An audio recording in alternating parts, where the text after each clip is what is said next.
آپ اپنے کام کا لطف لینا شروع کریں، آپ اس کا مزہ لینا شروع کریں۔ آپ اپنے کام کا مزہ لینے لگ جائیں تو اس میں مزہ آنے لگ جاتا ہے۔ آپ اپنے کام کو سرور سے کریں تو سرور آنے لگ گیا، لیکن اگر آپ نے اپنے کام کو تھکا تھکا کرنا ہے، پریشان کرنا ہے، تو اس نے مزہ میلاد شریف آ رہا ہے۔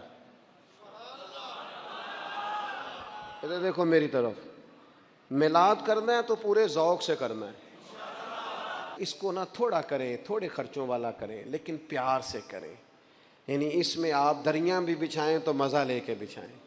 محلے کے بچوں سے نعت سنیں۔ آپ یہ چھوڑ دیں، یہ جو وی آئی پی کلچر آ گیا میلاد میں، اس کو بھی نکالیں۔ آپ اپنے بچے سے کہیں کہ وہ قصیدہ بردہ شریف پڑھے، ہو گیا میلاد شریف گھر میں، لیکن اس کا ذوق اور اس کا وضو اور اس کا حسن نہیں کسی جگہ بھی کمزور ہونا چاہیے۔ آپ کے اندر وہ خاص لہر ہو کہ میں اپنے نبی کا ذکر کر رہا ہوں، میں حضور کے میلاد شریف کی بات کر رہا ہوں۔ اس میں زیادہ تکلفات کی ضرورت نہیں، اس میں درد دل کی نیتوں اور ارادوں کے خالص ہونے کی ضرورت ہے۔ بڑا ذوق ہو، بڑا شوق ہو، بڑا پیار ہو۔ یکم ربیع الاول سے لے کر 12 ربیع الاول شریف تک کم از کم ہر نماز کے بعد 100 بار درود پاک تو ہونا چاہیے نا۔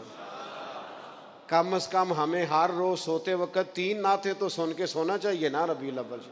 ہمیں کم از کم یہ پورا مہینہ حضور کی سیرت پاک اور سنت پاک کا روز کا ایک ایک باب کا درس تو سیکھنا چاہیے نا۔ حضور کھاتے کیسے، بیٹھتے کہتے، حسن تکلم کیسا، حسن گفتگو کیسا، لوگوں سے معاملہ کیسا، اخلاق عالیہ ہمیں سیکھنا چاہیے نا۔ اور اس ماہ مبارک میں ہمیں عملی زندگی اپنی میں وہ چیزیں نافذ کرنی چاہیے جو ہمارے رسول پاک نے ہمیں عطا فرمائی ہیں۔ اللہ تعالیٰ غلامی رسول والا میلاد منانے کی توفیق عطا فرمائے۔